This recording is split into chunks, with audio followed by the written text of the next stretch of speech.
Good afternoon. I'm Julie Coker-Graham, the Executive Vice President of the Philadelphia Convention and Visitors Bureau.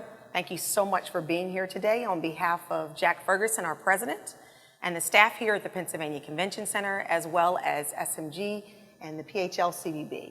First, we have John McNichol, who is the president and CEO of the Pennsylvania Convention Center. He has been in a leadership role here for the past 7 years, and 3 of those years he was actually the vice chair.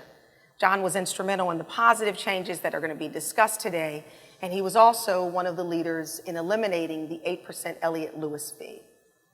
We also have with us Lorenz Hassenstein, who is the general manager here with SMG. He comes to us with over 20 years of general manager experience.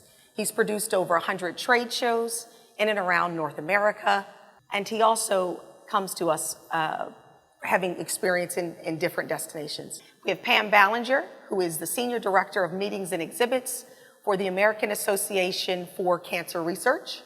Formerly, she was also with the association headquarters, and Pam brought to us American Transplant Congress.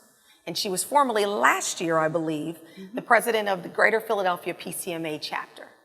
So we've done several client events over the last couple of months, and one of the questions that continues to come up is, how did you get to this point? So what are those initiatives that your board looked at and thought were a priority, and then more importantly, how did you arrive at SMG? The board set forth on a 4-point plan.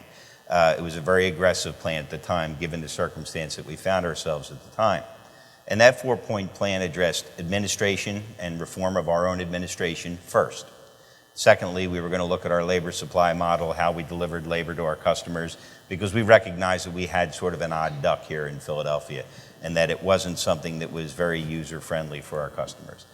Then we were looking at things like the exhibitor work rules, customer rights, other things that govern sort of the economy of when you come into Philadelphia to the convention center. And then lastly, and it's an ongoing initiative, is billing fairness and transparency.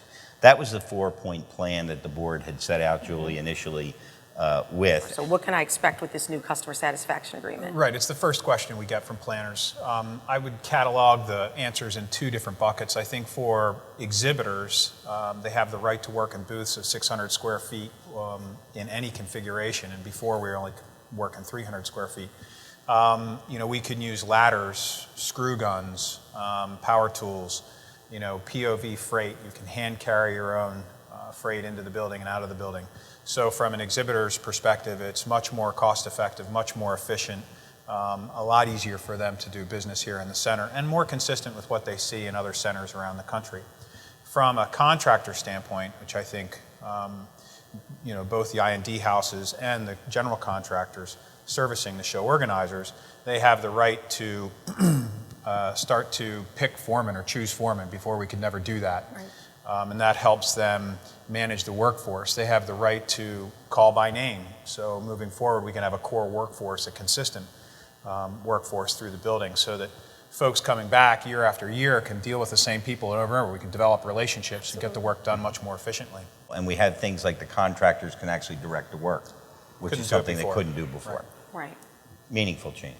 That's great. Planners want to understand exactly what is SMG doing differently than that is making a difference here in the building.